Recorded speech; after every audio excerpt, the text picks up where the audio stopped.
Vivimos en un mundo lleno de distracciones, presiones y confusiones. Un mundo donde todo parece moverse tan rápido que nos cuesta mantenernos firmes en lo que realmente importa. Pero, ¿qué significa ser cristiano hoy?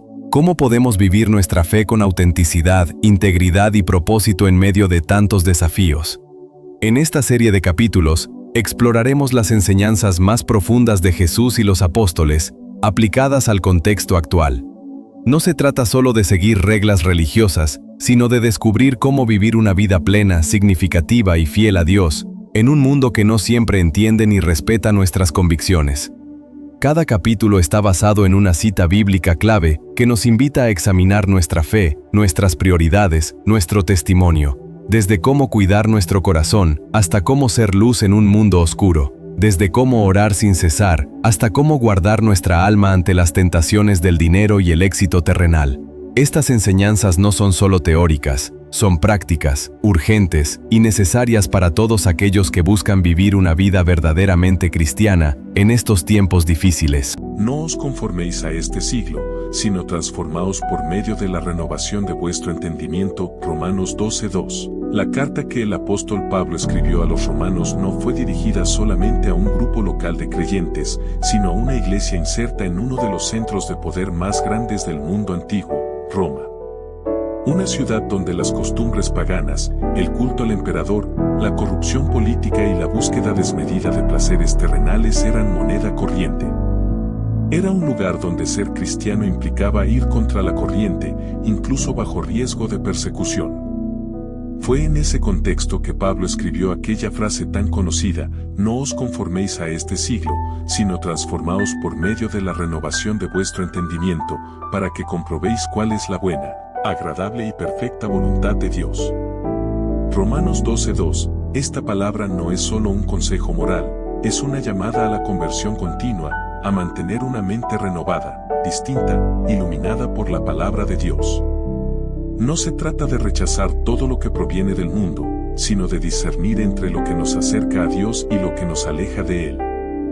El siglo que nos tienta, la palabra griega usada aquí para siglo es ain, que no se refiere simplemente al tiempo cronológico, sino al espíritu de la época, al clima cultural dominante.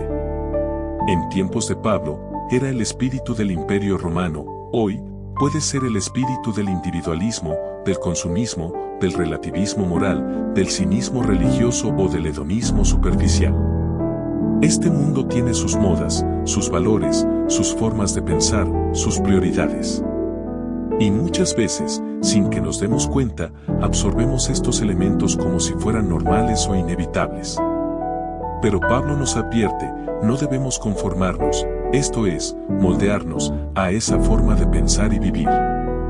Más bien, debemos experimentar una transformación, una metamorfosis interna que nace de una renovación de la mente. ¿Qué significa renovar el entendimiento? Significa permitir que la palabra de Dios penetre hasta lo más profundo de nuestro pensamiento, reordenando nuestras prioridades, nuestros juicios, nuestras emociones. Es dejar que Cristo sea el centro de nuestra visión del mundo. Cuando leemos la Biblia, cuando oramos, cuando adoramos, cuando meditamos en la verdad eterna, Dios va cambiando poco a poco cómo percibimos la vida. Dejamos de ver el éxito solo en términos materiales, dejamos de medir el valor humano por estándares externos, comenzamos a entender que hay algo más allá de lo visible. Comprobar la voluntad de Dios. El versículo culmina con una promesa: aquellos que se dejan transformar por la renovación de su mente podrán comprobar por sí mismos cuál es la voluntad de Dios, buena, agradable y perfecta. Esta voluntad no es un destino cerrado ni un camino único e inamovible, sino una dirección de vida marcada por el amor, la justicia, la paz, la misericordia y la fidelidad. Es una voluntad que nos libera, no que nos aprisiona. Hoy, muchos cristianos buscan saber qué carrera tomar, qué pareja elegir, qué país habitar. Pero pocas veces nos detenemos a preguntarnos, ¿qué tipo de persona quiere Dios formar en mí? Porque conocer la voluntad de Dios no siempre implica tener todas las respuestas, sino aprender a caminar con Él, aún en la niebla. En un mundo saturado de información, donde cada día somos bombardeados por mensajes contradictorios, ideologías opuestas y modelos de vida que compiten por nuestra atención, el mandato de Pablo cobra una relevancia tremenda. No se trata de aislar nuestra mente del mundo, sino de filtrarlo todo a través de la luz de la palabra. Ver el amor desde la cruz. Entender el éxito desde la humildad. Medir la felicidad desde el servicio. Redefinir el valor humano desde la imagen de Dios en cada persona. Y esto no ocurre por casualidad. Requiere disciplina espiritual, lectura constante de la Biblia, comunión con otros creyentes y una vida de oración activa. Porque solo así, día a día, vamos siendo renovados en nuestro entendimiento, transformados en el interior y dispuestos a cumplir la voluntad de Dios con gozo. Vosotros sois la luz del mundo. Una ciudad asentada sobre un monte no se puede esconder. Mateo 5:14. Estas palabras forman parte del famoso Sermón del Monte, el discurso más importante de Jesús según el Evangelio de Mateo. En él, Jesucristo redefine completamente los conceptos de justicia, pureza, paz y amor. No habla de reglas externas, sino de un corazón transformado. Y en medio de esa enseñanza revolucionaria, dice algo asombroso: vosotros sois la luz del mundo, una ciudad asentada sobre un monte no se puede esconder. Mateo 5:14, es decir, no solo somos llamados a recibir la luz, sino a ser luz. No somos solo destinatarios de la salvación, sino también portadores de ella. Este versículo no es una metáfora decorativa, sino una identidad nueva que nos define como seguidores de Cristo. En la antigüedad, una ciudad sobre un monte era fácilmente visible. Era un punto de referencia para viajeros, mercaderes, peregrinos. Estaba expuesta, no podía esconderse. Esa imagen simboliza la visibilidad inevitable del pueblo de Dios. No estamos llamados a escondernos, sino a brillar. Además, en un mundo donde la oscuridad física era muy real, no había electricidad, las noches eran largas y oscuras, la luz tenía un valor práctico y espiritual enorme. Era guía, seguridad, esperanza. Jesús está diciendo que los discípulos deben ser eso para el mundo: guía, seguridad, esperanza. La luz que ilumina la luz no existe para sí misma. Su propósito es iluminar. Así también, los cristianos no somos luz para permanecer en soledad o comodidad, sino para iluminar a otros. Nuestra vida debe hacer visible lo invisible, el amor de Dios, la verdad del Evangelio, la presencia del reino. Así alumbre vuestra luz delante de los hombres, para que vean vuestras buenas obras y glorifiquen a vuestro Padre que está en los cielos. Mateo 5:16. La luz no se queda dentro de una casa, ni se esconde bajo un recipiente. Se coloca en alto, para que todos puedan beneficiarse de ella. Del mismo modo, nuestra fe no puede ser privada si queremos cumplir con nuestra misión. ¿Cómo brilla la luz hoy? En los tiempos actuales, la luz puede brillar de muchas maneras: con la integridad en el trabajo, con el respeto hacia quienes piensan diferente, con el perdón sincero, con la defensa de los indefensos, con la alegría en medio de la adversidad, con la coherencia entre lo que decimos y hacemos. Muchas personas no necesitan más sermones, necesitan ejemplos. No buscan perfección, sino autenticidad. No quieren juzgadores, sino testigos. Y eso es exactamente lo que somos llamados a hacer. La importancia de no tapar la luz. Jesús continúa diciendo: nadie enciende una lamparilla y la pone debajo de un almud, sino sobre el candelero, y da luz a todos los que están en casa. Mateo 5:15, ¿qué es el almud? Un recipiente grande usado para contener grano. Muchas personas, aunque tengan luz, la cubren con cosas buenas en sí mismas: trabajo, familia, estudios, proyectos personales, pero que, si absorben toda nuestra atención, terminan eclipsando la luz que deberíamos compartir. También hay quienes taparon su luz con miedo, vergüenza o indiferencia.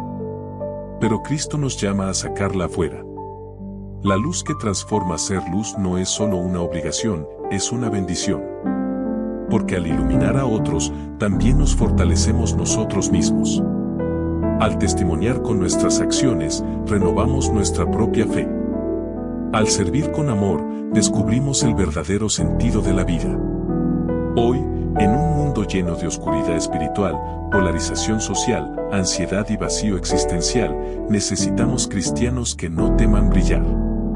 Que sean faros en medio de la tormenta, luces que den esperanza a quien ha perdido el rumbo. Porque al final, no somos nosotros los que damos luz. Somos simplemente reflectores de aquel que es la luz verdadera. Otra vez Jesús les habló, diciendo, yo soy la luz del mundo. El que me sigue, no andará en tinieblas, sino que tendrá la luz de la vida. Juan 8:12, y si Él es la luz, nosotros somos sus rayos. Si Él brilla en nosotros, podemos brillar para otros. Orad sin cesar. 1 Tesalonicenses 5:17, en medio de una carta breve pero intensa dirigida a la iglesia de Tesalónica, el apóstol Pablo escribe una frase que ha resonado a lo largo de los siglos como un mandamiento espiritual poderoso y al mismo tiempo misterioso: orad sin cesar. 1 Tesalonicenses 5:17, esta instrucción no puede entenderse solo como una práctica religiosa más entre otras. No se trata solamente de repetir palabras o cumplir horarios fijos de oración, sino de cultivar una actitud constante de comunión con Dios. Es un estilo de vida, una forma de estar siempre conectados con el Padre, incluso en medio del bullicio cotidiano. Pablo escribía desde una posición pastoral, consciente de las dificultades por las que atravesaba aquella comunidad joven de creyentes. La iglesia de Tesalónica estaba formada en su mayoría por conversos gentiles, muchos de los cuales habían abandonado prácticas paganas para seguir a Cristo. Vivían en un entorno hostil, bajo presión social y cultural, y necesitaban fortaleza interior para mantenerse firmes en la fe. Fue en ese contexto que Pablo les ofreció esta exhortación tan breve como profunda: orad sin cesar. Una oración que va más allá de las palabras. La palabra griega usada aquí para orar es proseuchomai, que implica una comunicación reverente y personal con Dios. No se refiere exclusivamente a oraciones largas o rituales establecidos, sino a un estado constante de dependencia, gratitud, petición y adoración.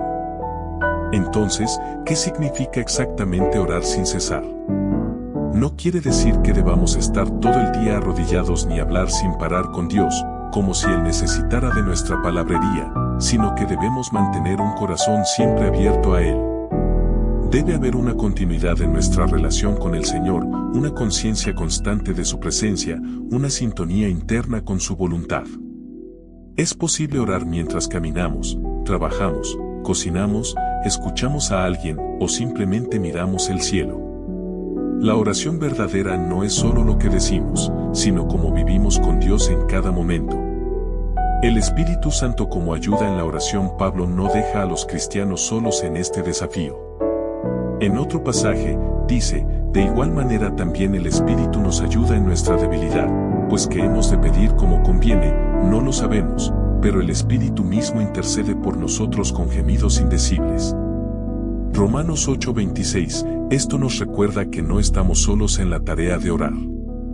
El Espíritu Santo mora en nosotros y nos asiste cuando no encontramos palabras, cuando somos demasiado cansados o heridos para expresar nuestras emociones.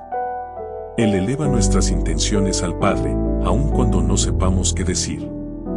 Por eso, orar sin cesar no es una carga imposible, sino una invitación a vivir en un clima de intimidad con Dios, donde cada suspiro, cada mirada al cielo, cada pensamiento de gratitud, se convierte en oración. La oración constante en los padres de la Iglesia. Este concepto de oración ininterrumpida no era ajeno a los primeros cristianos.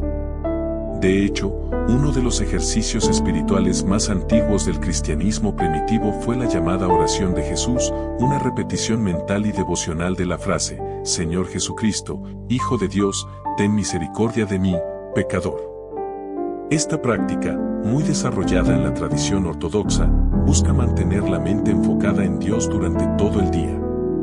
También San Agustín, en sus escritos, destacó que toda acción hecha con amor y orientada hacia Dios puede ser una forma de oración. Para él, no había división entre vida contemplativa y vida activa, ambas podían converger en una existencia de comunión constante con el Señor. Hoy vivimos en una sociedad acelerada, saturada de información, donde parece que cada minuto debe rendir cuentas. Entre trabajo, estudios, redes sociales, relaciones personales y obligaciones domésticas, encontrar tiempo para la oración puede parecer un lujo o incluso un lujo descuidado. Sin embargo, precisamente en este contexto, la exhortación de Pablo cobra mayor relevancia. En un mundo donde muchas personas viven desconectadas de sí mismas, del prójimo y de Dios, necesitamos recuperar la oración constante como fuente de paz, discernimiento y fuerza interior. ¿Cómo podemos practicar esto hoy? Integrar momentos de silencio en el día, aunque sean breves. Usar frases cortas y poderosas, como Jesús, ten piedad, gracias, Señor, ayúdame, Padre. Escuchar música o himnos espirituales que eleven el corazón. Rezar mientras realizamos tareas cotidianas, bendiciendo nuestro trabajo. Dar gracias antes y después de comer, reconociendo que todo proviene de Dios. Mantener un diario de oración, donde registremos nuestras peticiones y respuestas. La clave está en no ver la oración como un apartado del día, sino como un hilo conductor que une todas nuestras acciones. Cuando aprendemos a vivir así, dejamos de tener momentos de oración y empezamos a tener una vida de oración. La oración verdadera transforma cuando oramos sin cesar, no solo cambiamos nosotros. También cambia el ambiente espiritual que nos rodea. Nuestra forma de hablar, de tratar a los demás, de responder ante el dolor y la injusticia, comienza a transformarse. Nos volvemos más pacientes, más comprensivos, más dispuestos a servir. Y quizás lo más importante, nos mantenemos firmes en la tormenta. Porque aquel que ora constantemente, no se queda solo. Siempre tiene a quien recurrir, quien escucha, quien consuela, quien guía. Como dijo el poeta cristiano George Herbert, una oración es un lanzamiento de alma, una gota de amor, un suspiro del cielo. Y cuando esas gotas se vuelven constantes, se forma un río. Un río de vida que fluye desde el trono de Dios hasta nuestro corazón. Guarda tu corazón con toda diligencia, porque de él mana la vida. Proverbios 4:23, este versículo, surgido del libro de los Proverbios, una sabia colección de enseñanzas paternas destinadas a guiar a los jóvenes en el camino correcto, contiene una advertencia crucial: no debemos descuidar nuestro corazón. No solo por su valor emocional o psicológico, sino porque de él proviene todo lo que somos, hacemos y llegamos a ser. Guarda tu corazón con toda diligencia, porque de él mana la vida. Proverbios 4:23, la traducción al español puede hacer pensar que se trata de un consejo romántico o sentimental, pero nada más lejos de la realidad. En la Biblia hebrea, el corazón no es simplemente el órgano físico ni siquiera solo el lugar de los sentimientos. Es el centro mismo de la persona, donde se forman los pensamientos, las intenciones, las decisiones morales, las emociones profundas y la orientación espiritual. En otras palabras, el corazón es el núcleo desde donde nace nuestra forma de vivir. El corazón, el motor de nuestra existencia. El corazón bíblico no es solo el lugar de los afectos, sino también el asiento de la voluntad, la inteligencia y la fe. Por eso, cuando Dios mira a una persona, no se fija solo en sus obras externas, sino en lo que hay dentro, porque el Señor no mira lo que mira el hombre mira lo que está delante de sus ojos, pero el Señor mira el corazón. 1 Samuel 16:7, esto tiene implicaciones profundas para el cristiano actual. Vivimos en una cultura que valora mucho lo visible, el éxito profesional, el estatus social, la apariencia física, la cantidad de seguidores en redes. Pero Dios nos recuerda que Él ve más allá. Mira el corazón. Y el corazón determina quiénes somos realmente. De ahí la importancia de cuidarlo, guardarlo y renovarlo constantemente. ¿Qué amenaza nuestro corazón hoy? En tiempos antiguos, los peligros para el corazón podían venir de fuera: ídolos, costumbres paganas, seducciones materiales. Hoy, aunque esos peligros siguen existiendo, vienen disfrazados de formas más sutiles y poderosas. 1. Las redes sociales y la imagen pública. Hoy más que nunca, pasamos tiempo construyendo una imagen idealizada de nosotros mismos.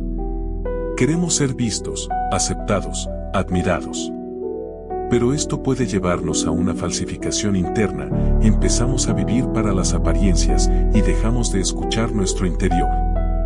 2. La saturación de contenido. Somos bombardeados constantemente con información, imágenes, ideas, ideologías, opiniones y entretenimiento. Todo entra sin filtro. Si no tenemos cuidado, terminamos absorbiendo mensajes contrarios a la palabra de Dios sin darnos cuenta. 3. La ansiedad y el estrés constante. Muchos corazones hoy están heridos por el miedo al fracaso, al rechazo, a no ser suficientes. Esto genera inseguridad, depresión, desesperanza. El corazón pierde paz y comienza a generar frutos amargos.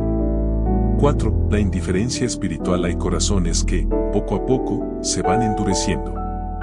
Dejan de sentir empatía, de tener hambre de justicia, de anhelar la presencia de Dios. La rutina, el pecado no confesado y la distancia de la palabra hacen que el corazón se vuelva insensible. ¿Cómo guardar el corazón? No basta con quererlo proteger. Hay que actuar con sabiduría y disciplina espiritual. Aquí te presento algunas maneras prácticas y profundas de guardar tu corazón, como dice el versículo. 1. Medita en la palabra de Dios. La palabra no solo corrige, también limpia. Al leerla, orarla, cantarla, reflexionarla, permitimos que Dios toque nuestro interior y transforme nuestros pensamientos. Toda la Escritura es inspirada por Dios y útil para enseñar, para redarguir, para corregir, para instruir en justicia. 2 Timoteo 3:16, 2. Practica la oración continua. Como vimos en el capítulo anterior, orar sin cesar no significa rezar todo el día, sino mantener una actitud constante de comunión con Dios. Esto ayuda a que el corazón no se aleje de su presencia. 3. Ten comunión con otros creyentes. No estamos solos en este camino. Dios nos dio la iglesia para que nos ayudemos mutuamente a mantener el corazón limpio, humilde y lleno de amor. No dejando de congregarnos, como algunos tienen por costumbre, sino exhortándonos los unos a los otros. Hebreos 10:25, 4. Evita lo que corrompe tu interior. Lo que entra por los ojos y los oídos afecta el corazón.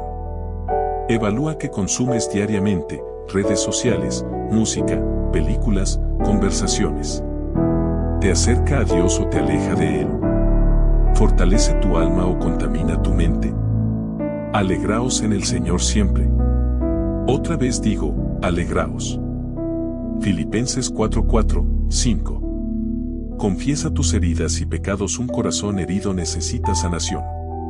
Un corazón endurecido necesita arrepentimiento. No temas acercarte a Dios con tus fallas. Él no espera perfección, sino sinceridad. Si confesamos nuestros pecados, Él es fiel y justo para perdonar nuestros pecados y limpiarnos de toda maldad. 1 Juan 1:9. El fruto de un corazón guardado. Cuando aprendemos a custodiar nuestro corazón con diligencia, empiezan a aparecer cambios profundos en nuestra vida.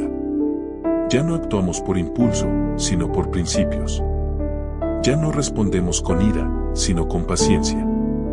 Ya no buscamos validación externa, sino identidad en Cristo. El corazón guardado produce frutos visibles: amor verdadero, alegría inquebrantable, paz interior, paciencia en la prueba, bondad hacia los demás, fidelidad en las relaciones, autodominio frente a las tentaciones. Pero el fruto del Espíritu es amor, gozo, paz, paciencia, benignidad, bondad, fe, mansedumbre, templanza. Gálatas 5, 22, 23. Ser buen cristiano en estos tiempos no solo depende de cuánto servimos, cuánto damos o cuánto predicamos. Depende, sobre todo, de cómo mantenemos nuestro corazón. Porque de él mana la vida. Por eso, no podemos descuidarlo. Debemos vigilarlo, nutrirlo, sanarlo, renovarlo. Debemos aprender a escucharlo, no solo por lo que siente, sino por lo que revela de nuestra relación con Dios. El corazón es el templo del Espíritu Santo. El corazón es el lugar donde Dios habita. El corazón es el motor de nuestra fe. Y si lo guardamos con toda diligencia, no solo viviremos mejor, sino que viviremos con propósito, con verdad y con esperanza. No dejando de congregarnos, como algunos tienen por costumbre, sino exhortándonos los unos a los otros, Hebreos 10:25. Este versículo forma parte de una carta dirigida a cristianos que atravesaban momentos difíciles. La comunidad a la que se dirige el autor del libro de Hebreos enfrentaba persecución, presión social y posiblemente cansancio espiritual.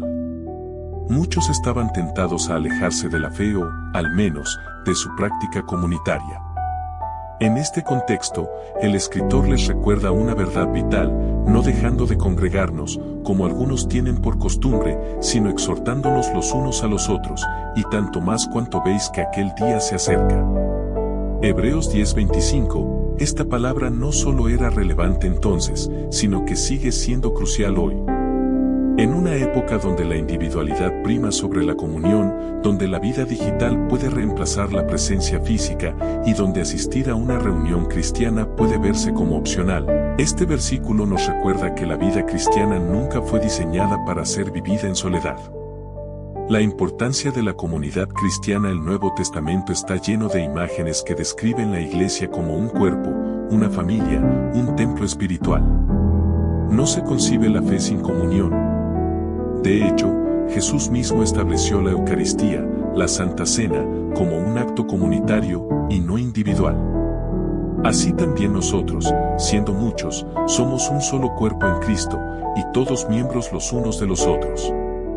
Romanos 12:5, la idea de un cristiano solitario, que vive su fe sin necesidad de comunidad, es prácticamente inexistente en las Escrituras. Por eso, cuando el autor de Hebreos dice que no debemos dejar de congregarnos, no está dando un consejo opcional, sino una advertencia espiritual urgente. ¿Qué significa congregarse? La palabra griega usada aquí es episinag, que literalmente significa reunión o asamblea. En el contexto del primer siglo, esto implicaba reunirse para escuchar la palabra de Dios, celebrar la cena del Señor, orar juntos y animarse mutuamente en la fe. Hoy, esa realidad se traduce en la participación activa en una iglesia local, en grupos pequeños de estudio bíblico, en ministerios de servicio, en retiros espirituales, en comunidades de oración. En fin, en cualquier espacio donde los creyentes se reúnan en el nombre de Jesús. Porque donde 2 o 3 están reunidos en mi nombre, allí estoy yo en medio de ellos. Mateo 18:20. Aunque el mandato es claro, muchas personas van perdiendo poco a poco la costumbre de congregarse. Algunas razones comunes son: 1. Decepciones personales. Muchos han sido heridos dentro de la iglesia, malentendidos, conflictos, juicios o falta de empatía pueden hacer que alguien se retire emocionalmente o físicamente. 2. Fatiga espiritual. Después de semanas o meses de lucha interior, dolor emocional o sequedad espiritual, es fácil caer en la tentación de alejarse, como si la presencia de Dios fuera algo que podemos tomar o dejar según nuestro estado de ánimo. 3. Comodidad o costumbre individualista. Algunos creen que pueden tener una relación personal con Dios sin necesidad de involucrarse con otros creyentes. Pero esto olvida que Dios no solo nos salva individualmente, sino que nos incorpora a su cuerpo. 4. Vida agitada y falta de prioridad. Con agendas cargadas de trabajo, estudios, obligaciones familiares y entretenimiento, muchas veces la vida cristiana queda relegada a un segundo plano. La congregación se convierte en algo opcional cuando hay tiempo. 5. Influencia cultural. En una sociedad que valora lo privado sobre lo público, lo personal sobre lo colectivo, y lo eficiente sobre lo espiritual, la vida comunitaria parece anticuada o innecesaria. ¿Por qué es tan importante no dejar de congregarse? Más allá de cumplir con una regla religiosa, hay razones profundas para no abandonar la vida comunitaria. 1. Fortalecimiento espiritual. Estamos diseñados para crecer en comunión. Los encuentros con otros creyentes nos ayudan a mantener viva la fe, a renovar la esperanza y a fortalecer nuestra identidad en Cristo. 2. Mutuo animamiento. El texto dice, exhortándonos los unos a los otros. Esto implica que la comunidad cristiana no solo es un lugar de enseñanza, sino de apoyo emocional y espiritual. Necesitamos que otros nos animen, y también tenemos que animar a otros. 3. Crecimiento en la gracia. La comunión con otros creyentes ayuda a madurar en la fe. Allí aprendemos a servir, a amar, a perdonar, a liderar y a seguir. Fuera de la comunidad, corremos el riesgo de estancamiento espiritual. 4. Testimonio público. Cuando los creyentes se reúnen, dan testimonio visible de que hay otra forma de vivir, diferente al mundo.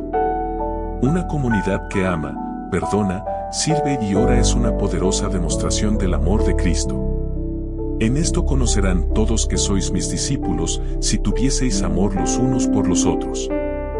Juan 13:35, 5. Preparación para el reino. El versículo termina diciendo, y tanto más cuanto veis que aquel día se acerca. El día probablemente se refiere a la venida de Cristo, o al día del juicio.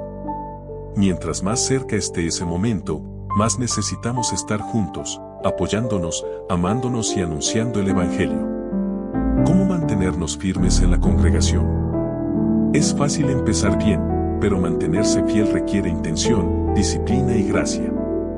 Aquí te ofrezco algunas claves prácticas. 1. Reconocer que no somos autosuficientes. Ningún cristiano puede vivir solo. Necesitamos de otros para crecer, sanar y servir. Reconocer esta dependencia es el primer paso hacia una vida comunitaria saludable. 2. Buscar una iglesia o grupo con visión clara. No basta con asistir a cualquier lugar. Busca una comunidad donde se predique la palabra de Dios, donde haya amor genuino, donde se cultive la adoración y donde haya oportunidades de servicio. 3. Participar activamente. No seas solo un rostro en la multitud.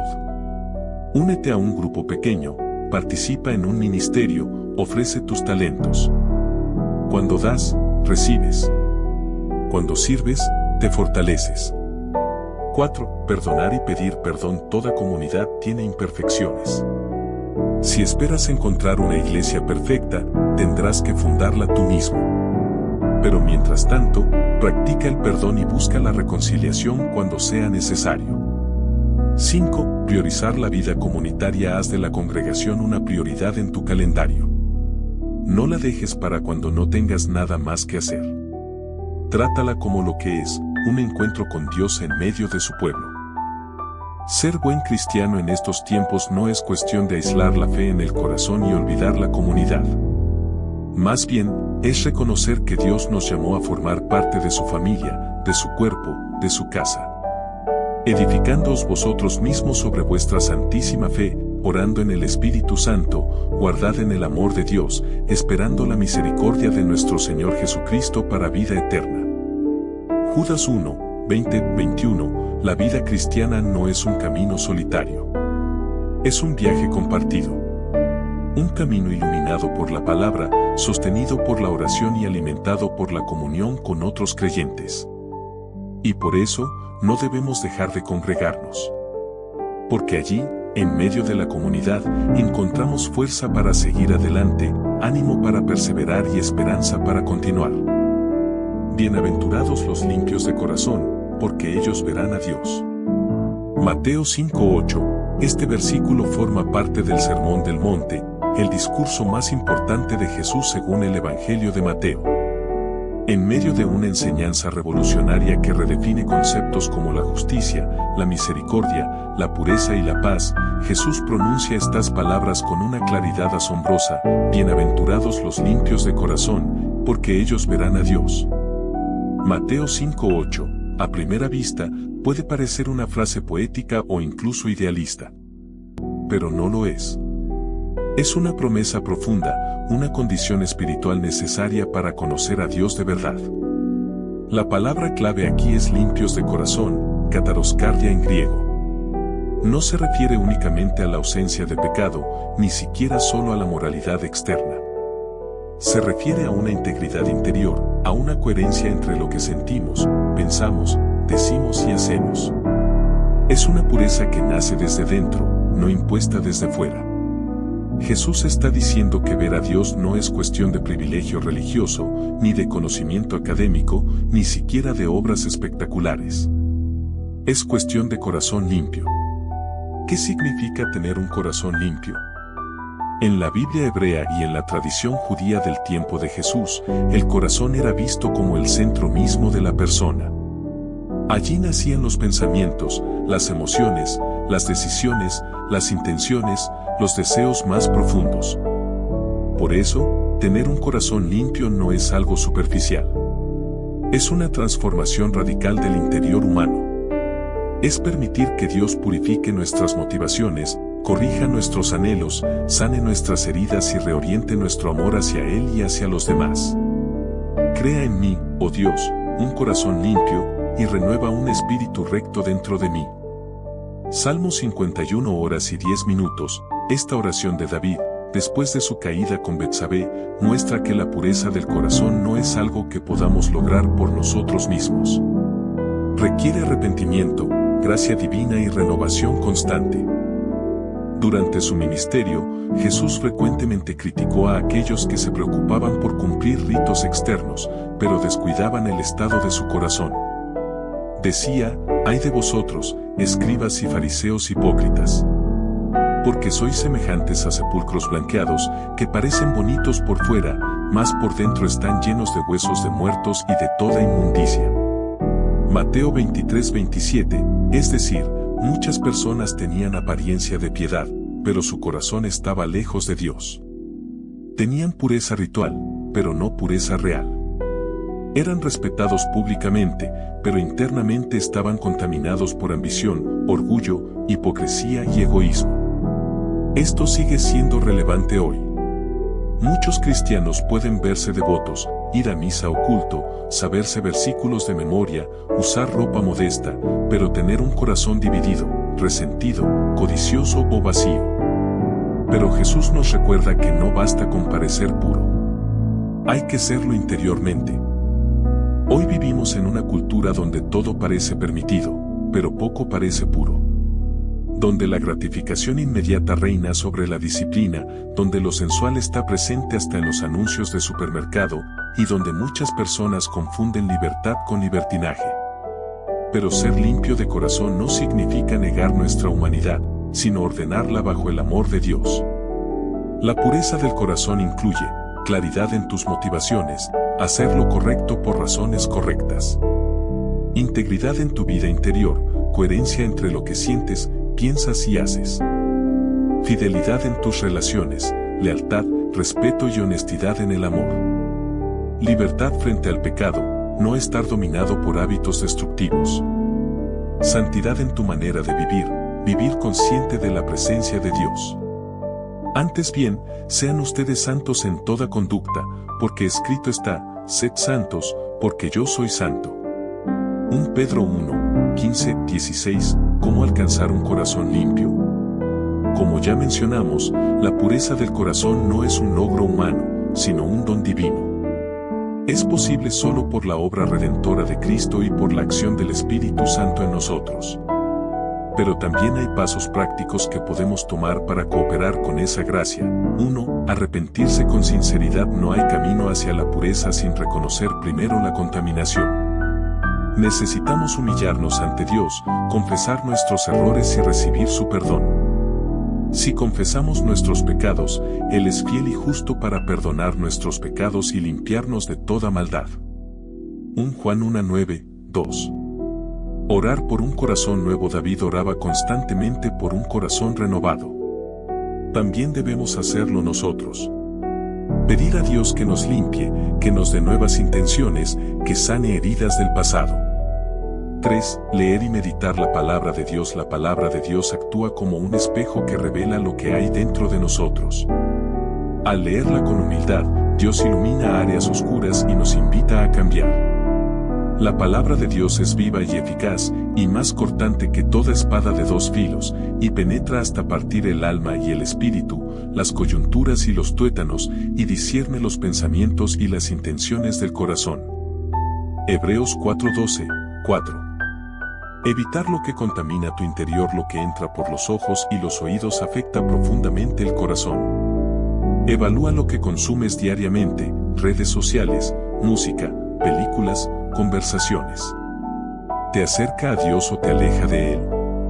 5. Buscar comunión con otros creyentes. Necesitamos comunidad para mantenernos en el camino. Hermanos que nos animen, que nos corrijan con amor, que compartan el mismo deseo de seguir a Cristo. Y exhortaos los unos a los otros cada día, entre tanto que se dice hoy, para que ninguno de vosotros endurezca por el engaño del pecado. Hebreos 3:13, ver a Dios, una promesa increíble. El versículo termina con una promesa sorprendente, porque ellos verán a Dios. ¿Quién puede ver a Dios? Según la Biblia, nadie puede contemplar directamente su gloria y vivir. Éxodo 33 horas y 20 minutos. Y sin embargo, Jesús asegura que los limpios de corazón tendrán esta visión. 1. Una visión espiritual en esta vida. Aunque no podamos ver físicamente a Dios, sí podemos experimentar su presencia, su voz interior, su guía y su amor. Los limpios de corazón son más sensibles a la obra del Espíritu Santo. 2. Una revelación profunda de quién es Dios. Cuando somos sinceros con Él, cuando mantenemos el corazón abierto y limpio, Dios se revela con mayor claridad. Nos permite conocer su carácter, sus caminos, su voluntad. 3. La visión final en la eternidad. Un día, todos los que han sido lavados por la sangre de Cristo podrán verle cara a cara. Ya no será una experiencia parcial o velada, sino completa y eterna. Ahora vemos como en espejo, oscuramente, mas entonces veremos cara a cara. Ahora conozco en parte, pero entonces conoceré como soy conocido. 1 Corintios 13:12, conclusión, un camino de transformación interior. Ser limpio de corazón no es una meta imposible. Es una promesa alcanzable mediante la gracia de Cristo. No se trata de alcanzar una perfección inalcanzable, sino de caminar con Dios en humildad, buscando siempre su rostro y dejándonos transformar por su amor. Guarda tu corazón con toda diligencia, porque de él mana la vida. Proverbios 4:23, como cristianos en estos tiempos modernos, estamos llamados a una pureza diferente, no una pureza basada en reglas externas, sino en un corazón renovado por el Espíritu. Una pureza que no busca agradar a los hombres, sino a Dios. Que no teme al mundo, sino que vive con integridad en medio de él.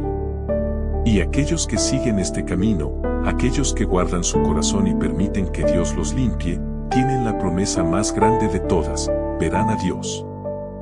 Porque donde está tu tesoro, allí estará también tu corazón. Mateo 6:21, esta frase forma parte del Sermón del Monte, uno de los discursos más revolucionarios y profundos que Jesús pronunció. En medio de enseñanzas sobre la oración, la limosna, el ayuno, el juicio y la confianza en Dios, Cristo nos invita a examinar lo que valoramos realmente. No os hagáis tesoros en la tierra, donde la polilla y la herrumbre corrompen, y donde los ladrones minan y hurtan, sino haceos tesoros en el cielo, donde ni la polilla ni la herrumbre corrompen, y donde los ladrones no minan ni hurtan.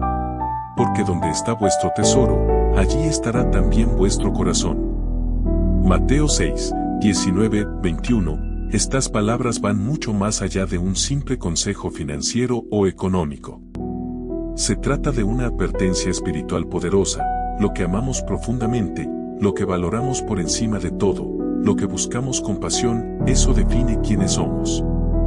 Y ese lugar, ese centro afectivo, espiritual y emocional, es lo que Jesús llama el corazón. El corazón, el centro verdadero de nuestra vida, como hemos visto anteriormente, en la Biblia hebrea y en la cultura judía del primer siglo, el corazón, lev en hebreo, cardia en griego, no se refería solo al órgano físico ni siquiera únicamente a los sentimientos. Era considerado el centro de la persona, desde donde nacían los pensamientos, las decisiones, las motivaciones, las emociones y las prioridades espirituales. Por eso, cuando Jesús dice que donde está tu tesoro, allí estará también tu corazón, no está diciendo solo que te gusta o que deseas. Está revelando dónde está tu verdadera identidad, qué es lo que te mueve, a qué le das tu lealtad más profunda. Tu corazón va detrás de lo que amas. Y lo que amas revela lo que eres. ¿Qué es un tesoro? La palabra griega usada aquí para tesoro es tesauros, que significa literalmente lugar donde se guardan riquezas. Pero en este contexto, no se refiere únicamente al dinero o a bienes materiales. Se refiere a cualquier cosa que valoremos tanto que la convertimos en el centro de nuestra vida. Un tesoro puede ser dinero o posesiones, una relación sentimental, tu carrera profesional, tu apariencia física, el reconocimiento social, el placer inmediato, el control total de tu vida, la seguridad económica, el éxito académico o laboral. Incluso una ideología política o religiosa mal entendida. Lo peligroso no es tener estos valores, sino permitir que alguno de ellos se convierta en el Dios principal de tu corazón. Los tesoros terrenales vs. Los tesoros celestiales. Jesús contrasta dos tipos de tesoros, los terrenales y los celestiales. Los tesoros terrenales son aquellos que poseemos aquí y ahora, pero que pueden perderse, deteriorarse o ser quitados.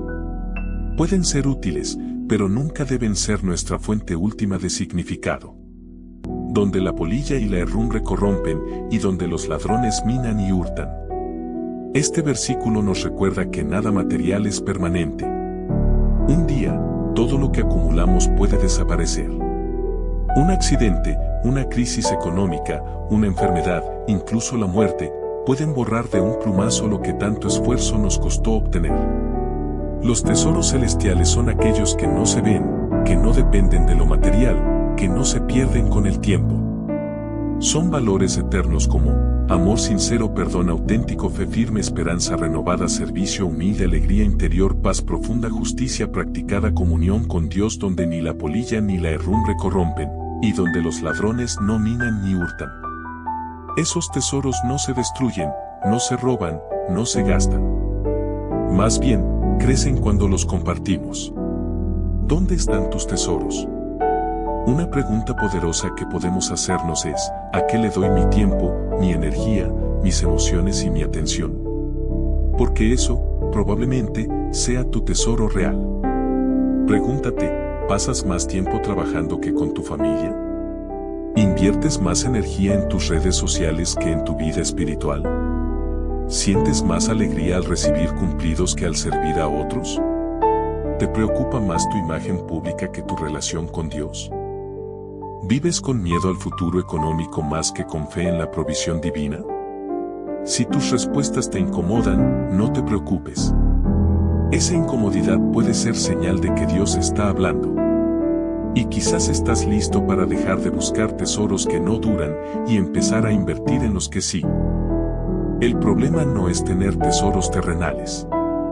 De hecho, todos tenemos necesidades materiales, relaciones, trabajos y metas.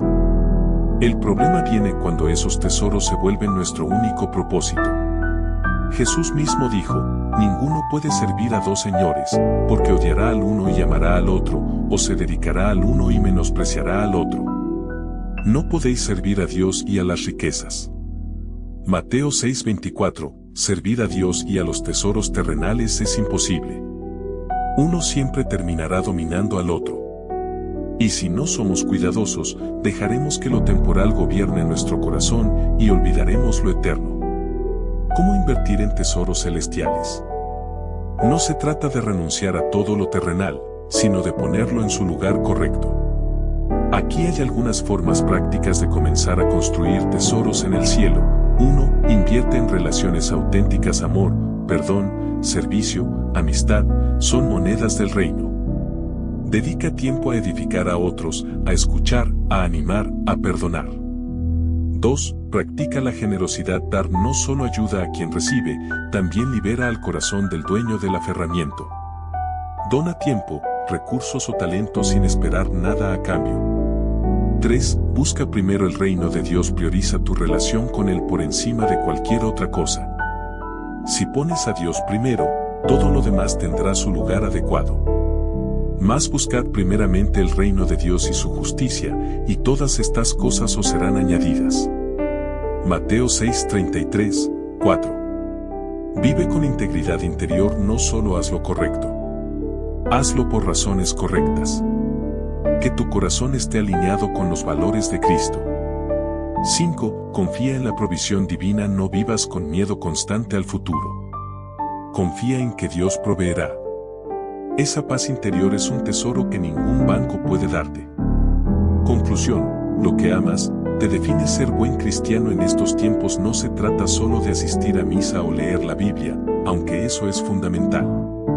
Se trata de examinar lo que amamos, lo que valoramos, lo que nos motiva profundamente.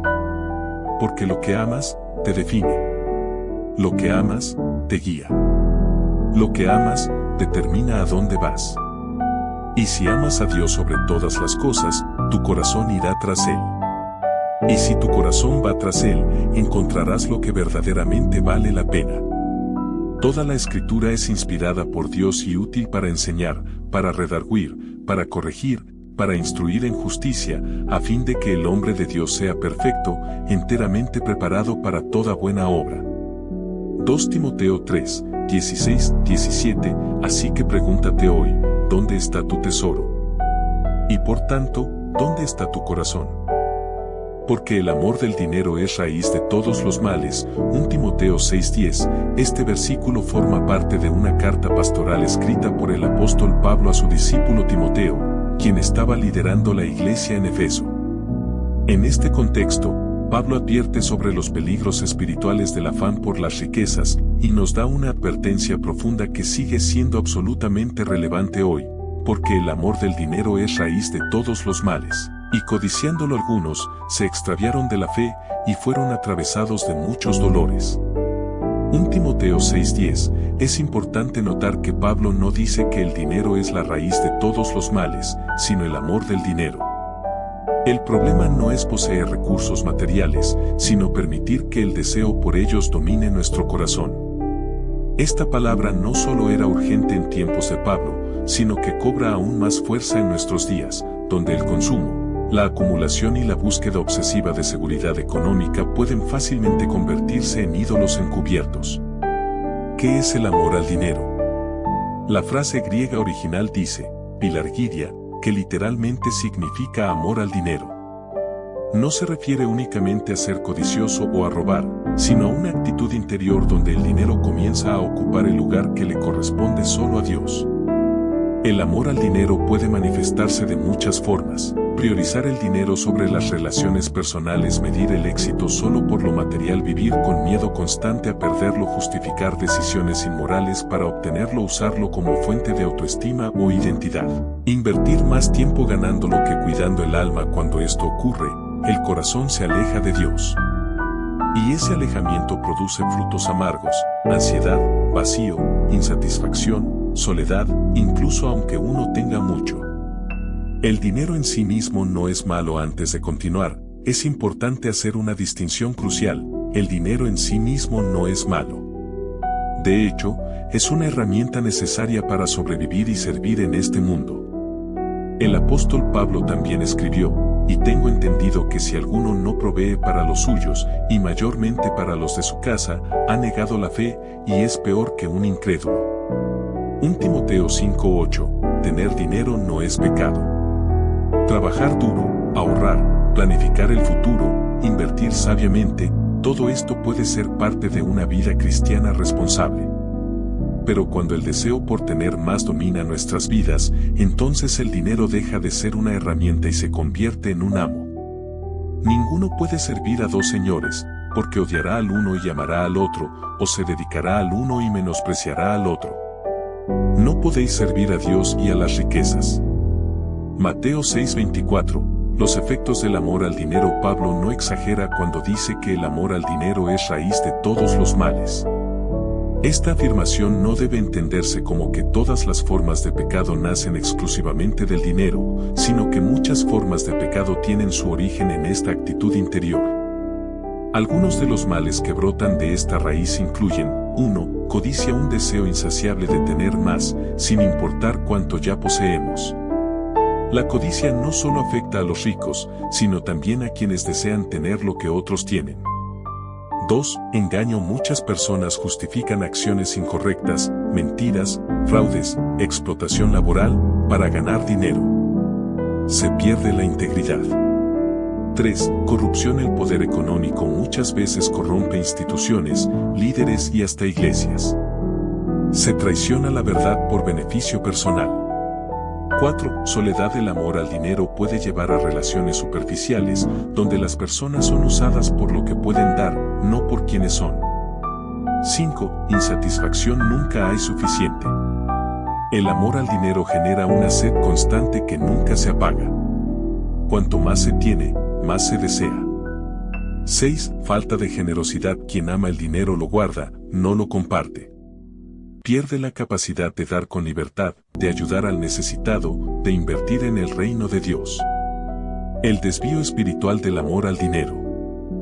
Pablo continúa diciendo que algunos, codiciando el dinero, se extraviaron de la fe. Esto es grave. No se trata de herejías doctrinales ni de apostasía total, sino de una desviación progresiva del camino cristiano.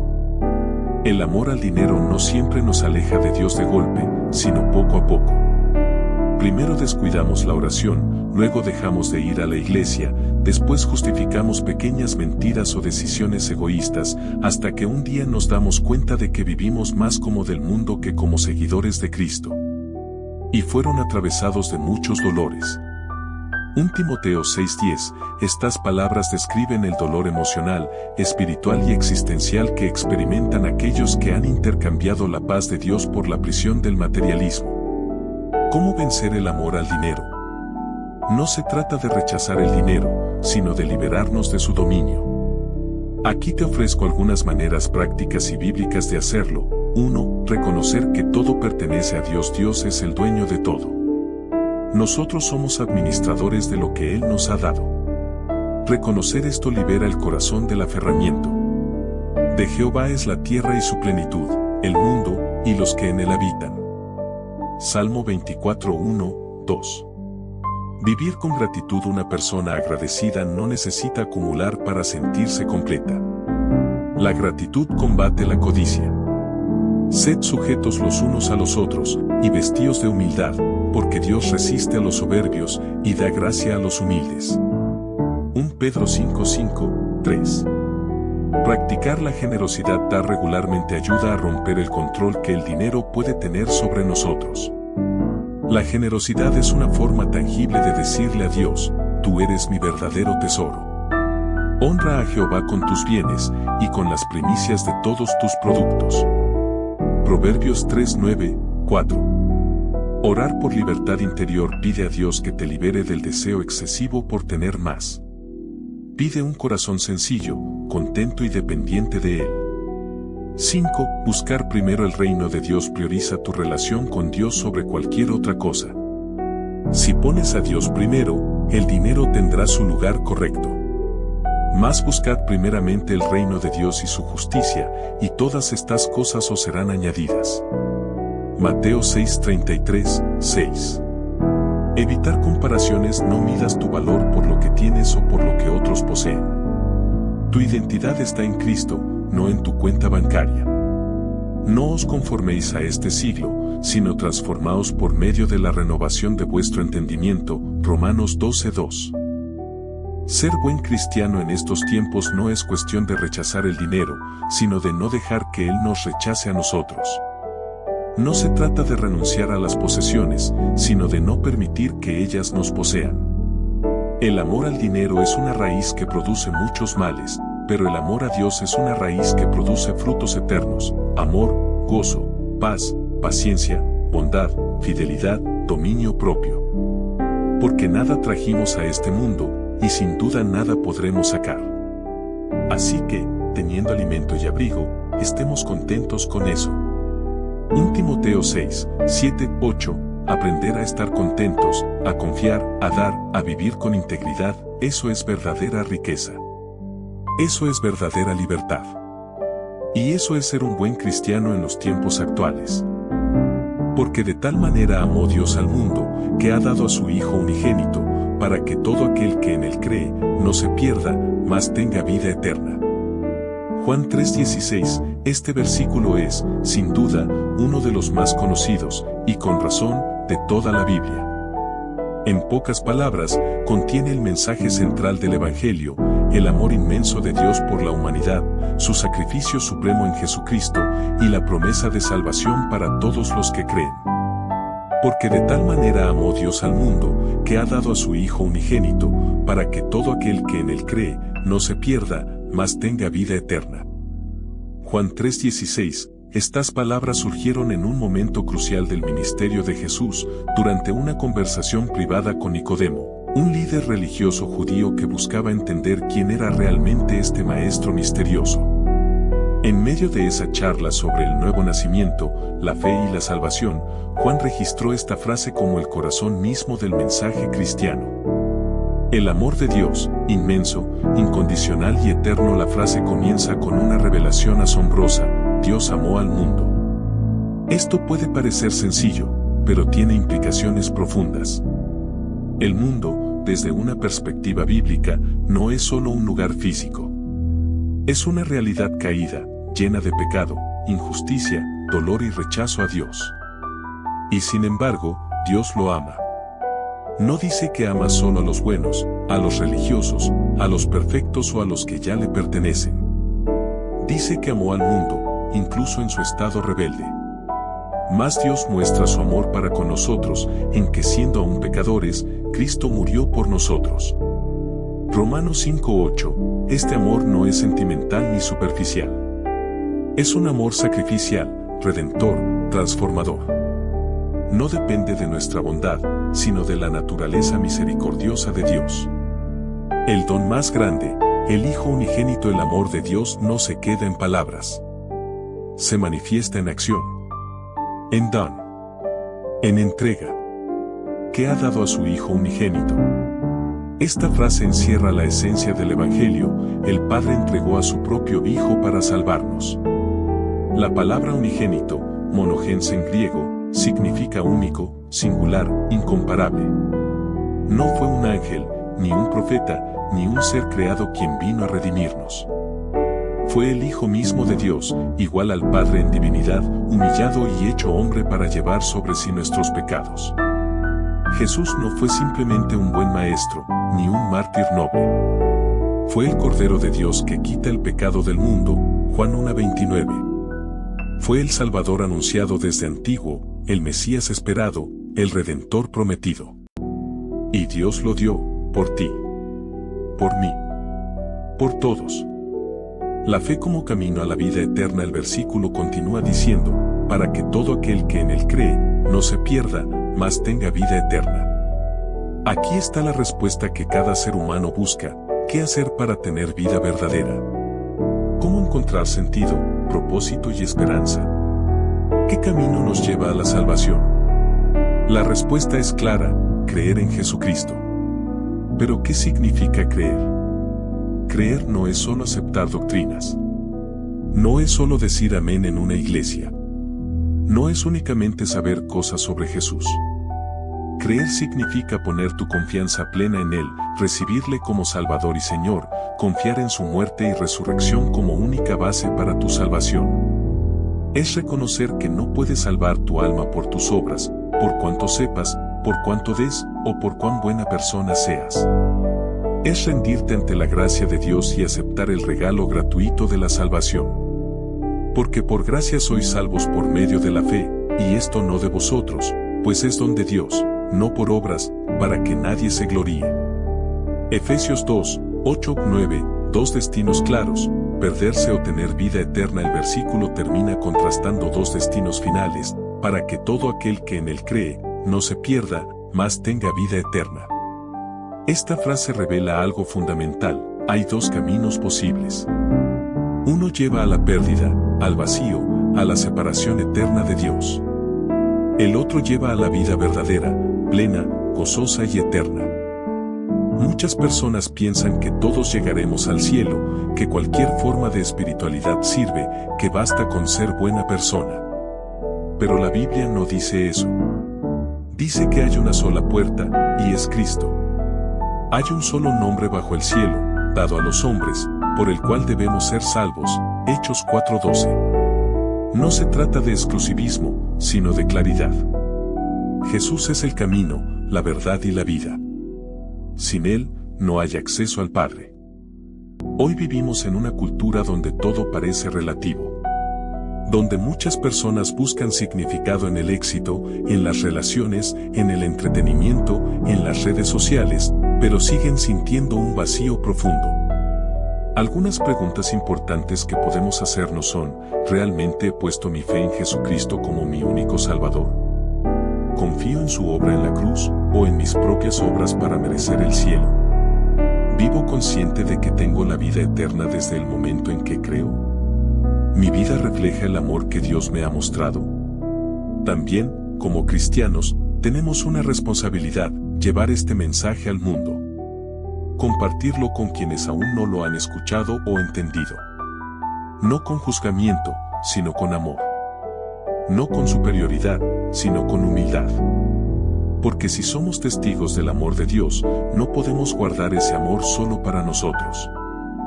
Ser buen cristiano en estos tiempos implica volver una y otra vez a este versículo, Juan 3:16. No solo por su belleza poética, sino por su poder transformador. Este versículo resume la historia de la salvación en una sola línea. Muestra quién es Dios, qué hizo por nosotros y qué camino nos ofrece. En un mundo lleno de mensajes contradictorios, ideologías cambiantes y promesas vacías, este versículo sigue firme, un mensaje claro. Una promesa segura. Un amor inmenso. Porque de tal manera amó Dios al mundo, que ha dado a su Hijo unigénito, para que todo aquel que en él cree, no se pierda, mas tenga vida eterna. Si hoy estás leyendo estas palabras, recuerda, ese amor es también para ti. Pues ¿qué aprovechará al hombre, si ganare todo el mundo, y perdiere su alma? Marcos 8:36, estas palabras provienen del corazón mismo del ministerio terrenal de Jesús. Después de revelar por primera vez a sus discípulos que pronto tendría que sufrir, ser rechazado, morir y resucitar, Jesús enfrentó una reacción inesperada. Pedro lo reprendió. No entendía aún que el camino del reino no era el del poder terrenal ni el éxito humano, sino el de la humildad, el sacrificio y la fidelidad a la voluntad del Padre. Fue en ese momento cuando Jesús pronunció una pregunta profunda, desafiante y urgente: pues ¿qué aprovechará al hombre si ganare todo el mundo y perdiere su alma? Marcos 8:36, esta frase, breve pero cargada de significado, es una invitación a examinar nuestras prioridades, nuestros deseos más profundos y el rumbo de nuestra vida. Porque muchas veces invertimos tanto tiempo, energía y emociones en construir algo temporal, que olvidamos cuidar lo que realmente importa, nuestra alma. El valor inestimable del alma. La palabra griega usada para alma en este versículo es psyche, que se refiere no solo al aspecto inmaterial del ser humano, sino también a su identidad interior, su conciencia moral, su conexión con Dios y su destino eterno. El alma es lo que somos en lo más profundo. Es donde nacen nuestros pensamientos, sentimientos, decisiones y motivaciones. Y es allí donde Dios desea habitar. Jesús no está diciendo que el mundo sea malo. Al contrario, el mundo fue creado por Dios y es bueno, Génesis 1:31. Pero cuando permitimos que las cosas del mundo, el dinero, el prestigio, el placer, el control, la fama, dominen nuestro interior, entonces corremos el riesgo de perder nuestra alma. Y eso es una pérdida irreversible. La locura de ganar todo y perder lo más importante. Piensa en esta pregunta como si fuera dirigida directamente a ti hoy: ¿qué te servirá tener el mejor trabajo, pero vivir vacío por dentro? ¿De qué sirve tener millones, pero no tener paz? ¿Para qué tantos seguidores en redes sociales, si nadie conoce tu dolor? ¿Qué valor tiene la fama, si has perdido tu integridad? Muchas personas pasan años persiguiendo metas externas, creyendo que eso les traerá felicidad, estabilidad o sentido, pero al final, descubren que están más solas, ansiosas o insatisfechas que antes. Así es el que hace tesoros para sí, y no es rico para con Dios. Lucas 12:21, Jesús no nos advierte contra el éxito o la prosperidad en sí mismos, sino contra el peligro de hacerlos el centro de nuestra vida. De dejar que definan quiénes somos, cuánto valemos y cómo vivimos. Ejemplos bíblicos de quienes ganaron el mundo y perdieron su alma. A lo largo de la Biblia encontramos historias que ilustran perfectamente esta advertencia de Cristo. 1. Saúl, el primer rey de Israel, fue elegido por Dios, ungido por el profeta Samuel, y recibió grandes bendiciones. pero poco a poco fue dejando que el miedo al fracaso y el deseo de mantener el poder le corrompieran el corazón. Terminó alejándose de Dios, perdiendo su paz y su propósito. 2. Judas Iscariote era uno de los 12 apóstoles. Caminó con Jesús, vio milagros, predicó el Evangelio, pero permitió que el amor al dinero arraigara en su corazón. Vendió a su maestro por 30 monedas de plata. Y aunque intentó arrepentirse, ya había perdido su alma. 3. El rico insensato. Lucas 12. Este hombre tenía granos llenos de cosecha, decidió construir otros más grandes y retirarse a disfrutar.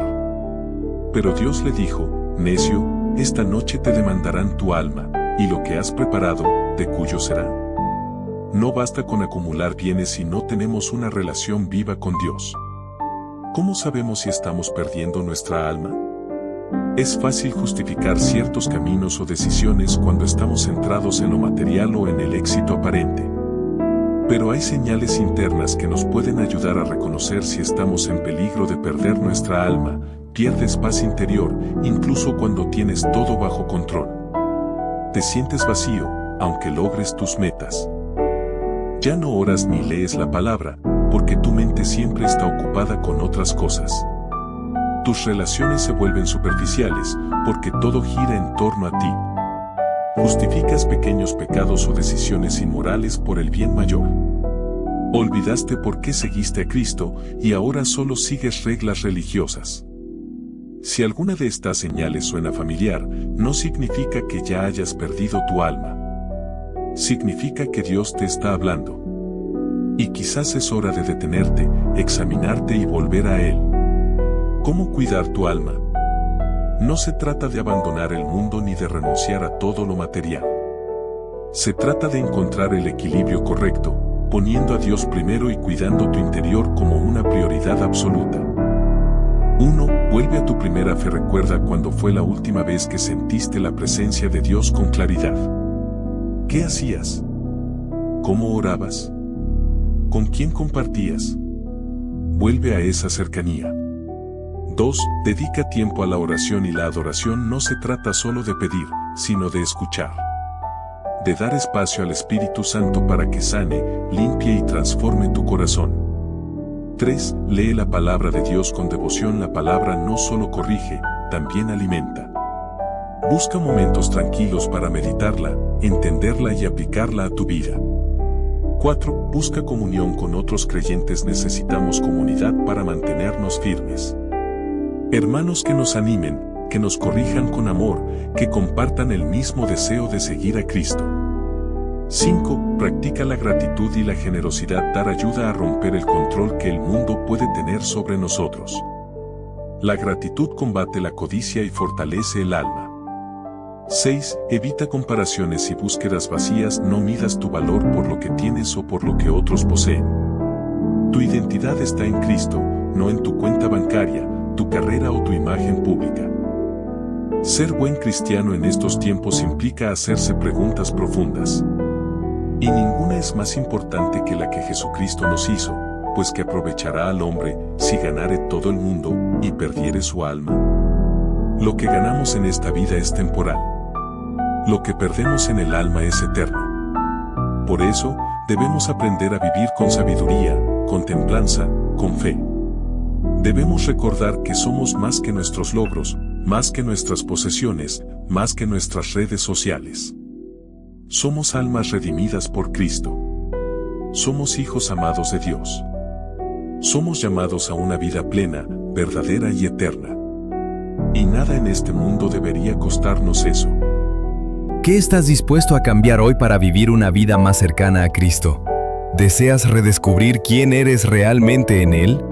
Entonces prepárate para un viaje espiritual que cambiará tu forma de ver el mundo y tu relación con Dios.